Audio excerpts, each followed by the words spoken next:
Got it. Thank you. And how to pick up college major? Tiffany, anything to share? I guess I can say like when I started in college, I was chemical engineering, and then for much of my first year, I was trying to choose between economics and computer science. So I think this is just a hard. So if you already know what you want to study, then obviously this is not for you. And I assume you would be applying to a school that's very specialized. Like if you know you want to be an engineer, you like go to like VT or MIT or whatever. I think if you don't know what you want to do, I personally would just keep that in mind when you're picking like the schools you want to apply to. So like Princeton, I chose to apply to because like it has like a liberal arts, like holistic, like common core system, which many other schools do as well. So I mean, I'm sorry, Mhm. continue. Oh no, go ahead. So before you pick a major, so do you pick the school first or you pick the major first? I think that just depends. Like if you know you want to like I think very few people actually know exactly what they want to study, but if you are a lucky person who does know that, if you know you want to be an engineer, then I think it makes more sense to skew your application towards the schools that will help you like accomplish that. So like I think if you know you want to be an engineer, then like it makes sense to apply to like MIT, like most Caltech, like VT, like those kinds of engineering schools. I mean, I didn't know I wanted to be an engineer for sure. So that's why like for me, I focused on applying to schools that basically had like a more like yeah, a more like holistic curriculum and also schools that would easily let you change majors. So please keep that in mind because certain schools, I know like you would be applying to specific schools, like you're applying to the School of Engineering or the School of like social sciences, and then it's very difficult to switch. So I think that's just something to keep in mind. And So then once you're, I'm Mhm. sorry, yes, once year. Oh no, sorry, I was gonna It's move okay, on to sorry. Go ahead. oh no, and then I was gonna say once you're in college, I don't think anyone can really tell you like how to pick your college major. Like I studied economics, and I still think like, oh, I don't know if I chose the right thing. Like sometimes it's like I don't know, like maybe I would have been more happy or like more interested if I did like computer science. But I think at the end of the day, all you can do is like try your best to just explore and take the classes you're interested in. I think like keep in mind like which kind of requirements you need to like take care of in your freshman year. But I do think like freshman year is a really good time to just explore things. Like take the classes you want to take. If you find something interesting, then maybe try to like talk to the professor, talk to other students who are like within the major. And I think you can always get like a minor or double major or do things like that. So you're not really restricting yourself if you choose the right school. But yeah, I think like honestly, classes, maybe talking to like other students, maybe seeing like what do students who study that major like typically do after college, like thinking about career, like does that sound interesting to me? Like I think that is probably the best way to like explore what major you want to study. Got it. All right, thank you. So next one. Who to seek for academic advisor? I'm sorry, I put your name again, Tiffany.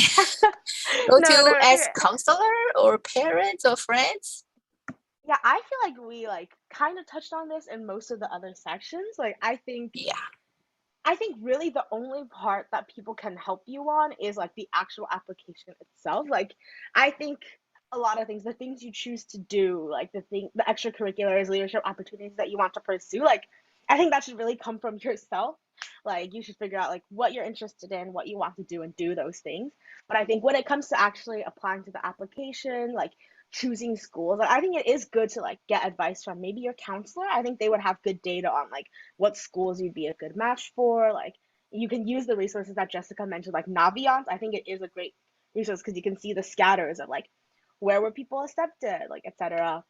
And then I think Friends. I personally use Friends as a huge resource when I was applying. So like getting them to read your essays, and like it's like a reciprocal process, and like you also learn a lot from seeing like what essays your friends wrote, right? Because you can see like, oh, like this is cool, like they did this thing, and like obviously you shouldn't copy, but like I think it's just like that revision process working with other people is really great for like helping you like maybe like make edits or like get new inspiration that you wouldn't have thought of before. And I personally, I think like, no, never mind. We can move on. Okay, let's say your advice for elementary, middle school. Okay, Jessica, Jason. Oh, okay. For just a disclaimer, elementary and middle schoolers do not apply. I was head empty during those years, so no words for that.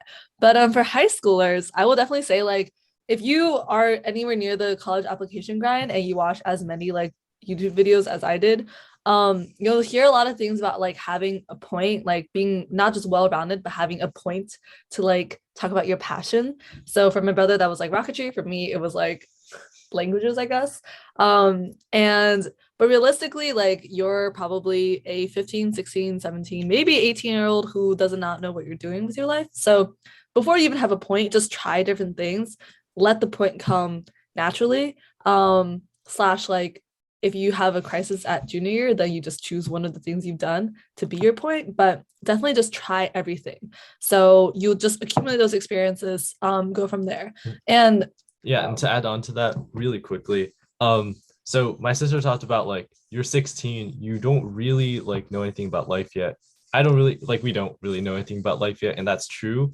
And so it could be really hard to find like a massive thing to talk about, but it also applies on the other end of the spectrum for me, like where I did have a very big passion that was massive since like I was really small, and condensing that into like a 650 word, I forgot how long it is, like 650 word essay is extremely hard as well. And so we'll talk about it later, like in the next few bullets. But like kind of like, well, like just kind of like boiling it down to like the meats of like, as Jessica said earlier, like her Harvard like admissions officer was just like, you're the Morocco and leadership person. Like at the end of all of the essays that you write, you will have like 2 or 3 main things that they'll remember about you. And so making it too complicated could work against you. Yeah. And also like just on that, I looked at my admissions files like for my, like where you can see the comments they make on you. I think their comment was, what a warm personality. So like literally it just boils down to like a couple words there. Also, I think a good advice that I got was imagine yourself like at a party or like at a get together or whatever. You're trying to meet somebody for the first time, first impressions. What is a cool story that you want to tell them about yourself to like get the conversation rolling, to let them be interested in you? If you feel like your story about XYZ is not that, then don't talk about it. Talk about things that might be potentially cool. And this might be a slightly like controversial, and this might be like getting into meats of certain things, but I highly recommend you keep everything on a happy note, if that makes sense. I know a lot of people like get caught into like writing. This is applying for mostly, I think, seniors maybe, or like juniors. Oh my gosh, the juniors maybe. But when you're writing your essays, like don't fall into the trap of like actually spilling the nitty gritty bits of your life story, unless you have a truly like substantial life story to say. But if you're like an average suburban middle upper class person, you probably don't have as much of a nitty-gritty life story, probably. And so just try to keep things on a happy note.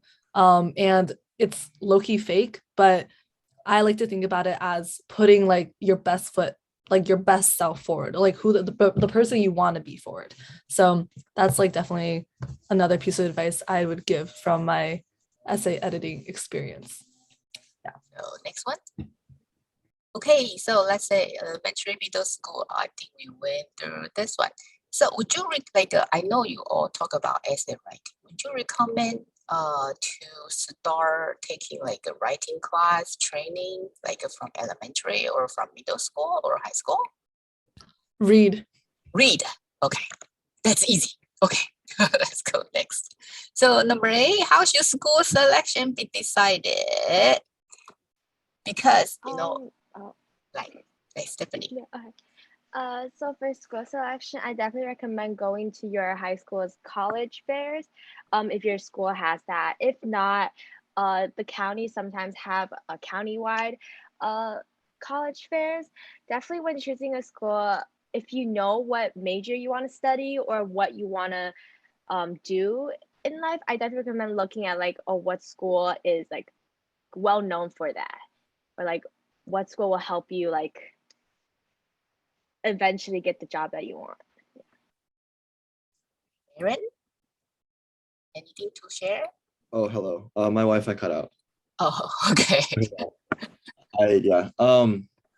So once you get into your schools, I believe you gotta like just look at what you think is important. So what people usually look at are like financial costs, distance away from home, like how good is your major, and how good is your like overall school, like those 4 things. And also like how pretty your school is, I guess. Like I personally did not find school visits to be that helpful. I didn't visit any schools, and I think school visits are not good anyways, because like what you see on a Saturday morning is not what most students see on like a normal day, or like on like a normal night. Like you'll get a very tame version of what the school actually is. And so like it's easy when you're picking schools before you apply to be like, oh, I'm gonna apply to all these schools. But then like when it really comes down to it, you gotta think realistically and think like, will I be happy here for the next 4 years? And like with like the circumstances that I'm putting myself in, is this like what I want to do? And you got to think like really pragmatically. And like, let's say you got into like 2 really good schools, and one is better like academically, but one is better locationally and price wise. Like it's not always a bad decision to make like the price decision, because if they're marginally the same, then it's fine. Got it. Great. And then just a quick question. Adding, Yes, Stephanie, go ahead. adding on to what Aaron said, I think definitely, if possible, if you know a previous student or like a friend that went to the college, it'll be beneficial to learn like how the school is from a student's point of view. I think that's also very important when you're eventually deciding what school to go to. Okay, I just have a quick question. You know, because there are so many colleges in the US, right? Some are really big, some are small. So do you think the bigger school is better when it comes to selection? So like when you you have other choice, once you get in, and then you don't like the major, and then you can transfer. I think it all depends on like what type of school environment you want to go to. For me, I go to NYU, so there's not really a campus, and I know a lot of students don't really prefer that type of college. But personally, I really love NYU. I love being in the city. So I think it just really depends on what type of college experience you want to have. Okay, great. Yeah, just add on to that. I go to Maryland, which is like a really big school, and it's like there's no sense of community really. And like, well, there is, but it's like you have to find your group in like in a very niche way. Like it's hard for you to just like go to school, go to class and feel like you belong there. And it can get like big schools, you can meet a lot of people, but also it can also feel incredibly lonely if you just don't have like a group of people to be friends with. So I would like I think I would prefer a smaller school, because you get like more smaller classes and stuff. Like my lectures are like 100, 200 people. And even at the upper level, it's like still 30 kids. And like signing up for classes is really difficult because everyone's trying to sign up for them. So you gotta like, I think the best thing to do is just what Stephanie said, like ask one of your friends who goes to the school if they like it or not. And like what they prefer at the school and what they don't like about that school in order to make your decision. Because like visiting campus doesn't help, and also like online can help, but it's better just to know from a friend. Maybe we should have another session later to promote your own school, so our audience here can just hear directly from you before they make selection. Okay, our last question. This is really quick, okay? Because like I know Asians, especially Chinese, Taiwanese, right? Parents involve a lot in your life. So, any tips for parents? What can parent do? Do for you or So help you? Yes. I would say, obviously, because the application process is probably very different for the students, because America and Taiwan, they work differently. So I would just say, don't, just because you went to college, don't think you know everything. you probably don't.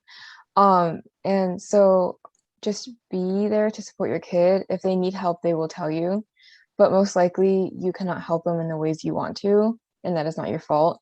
But you just need to let them do their own thing, and they need to learn how to do it. I saw a couple of people nodding. like highly crazy. highly agree with Jocelyn. She said it better than I ever could. Just wanted to add on the fact that I did spend the gap year in Taiwan, and I met a lot of people who obviously are growing up in Taiwan who are or like first years in Taiwanese universities. And it was then when I understood exactly why my parents thought the way they did. It's not their fault. It really is just how they're taught, and it's extremely scary because they're so incredibly wrong in many ways. But if you can just be loving and kind, that's all we ask for. Incredibly wrong. No problem. That's why we have those sessions, right? So we can share our experience and then have the students talk to their parents. Leave me alone, right? Okay. And then any tips for our students here? I think we Oh, have. I still have a tip for parents. Oh, I have a tip actually. Okay. I Yes. think my biggest advice is that depression is real and you should take mental health very seriously. And even if you just like if you think you're depressed, you should like reach out to people. And if your parents don't understand that, parents, please understand that. Like it's a very stressful process. And like just because you could do it without getting depressed, that doesn't mean we can. And I think like the most important thing you can do is just to be supportive of yourself. If you're a student and as a parent, be supportive of your kid, because like a lot of people go through the same things. Great. Yeah. Oh, sorry. I have a tip. Well, not tip, advice for students, I guess. I think it's so easy. Like, if you're in high school, it is so easy to think of this as like the most important thing in your life, like up to this point. I felt that way when I was applying because it feels like you're like working like all your years in like elementary school, middle school, whatever, high school. It's just for like this one moment. And I know it feels like a big deal. And I promise you, like, it is not that big of a deal. Like, once you're in college, there's so many more great things to look forward to.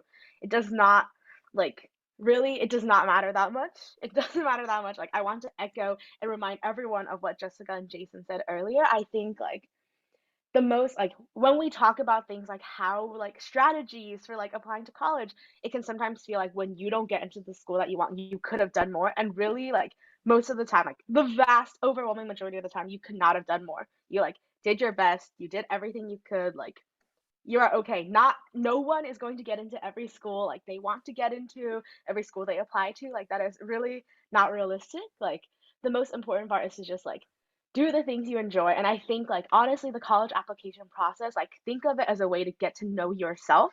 Like really reflect on the things you did in high school, the things you enjoyed, the things you didn't.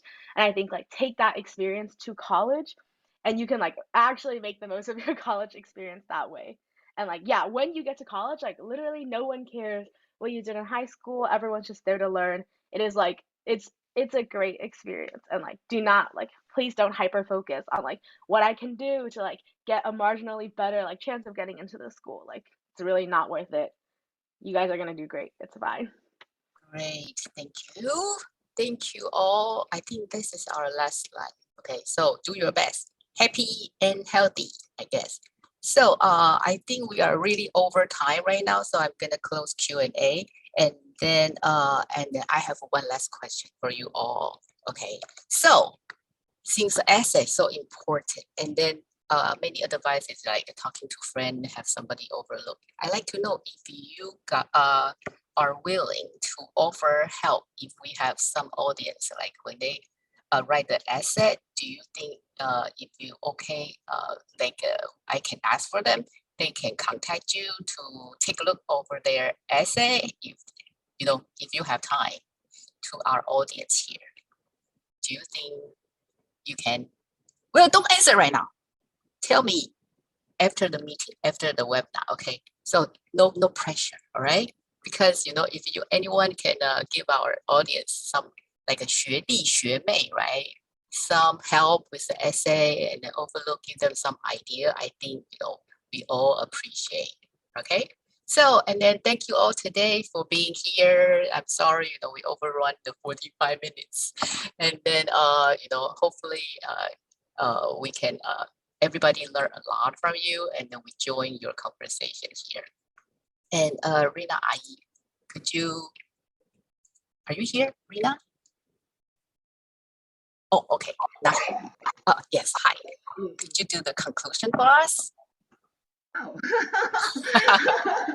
谢谢，因为刚刚威士里其实是坐在这里的，我站在旁边。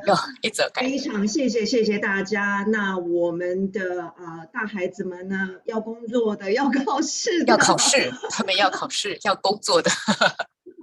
回到你们的位置上，然后那个王老师会再跟你们 follow up。那我也会寄 Google Form 给听众所有的孩子，如果他们需要你的话，我们 figure out a way to contact you，OK？ 但是非常谢谢之后呢，我会再写一个 email， 再跟你们说其他的事情。OK， 好，谢谢你们今天的时间，谢谢你们，谢谢大家 ，Have a good one。不容易看到你们呢，都长大了，变漂亮、变高、变帅，对不对？是的，谢谢你们喽。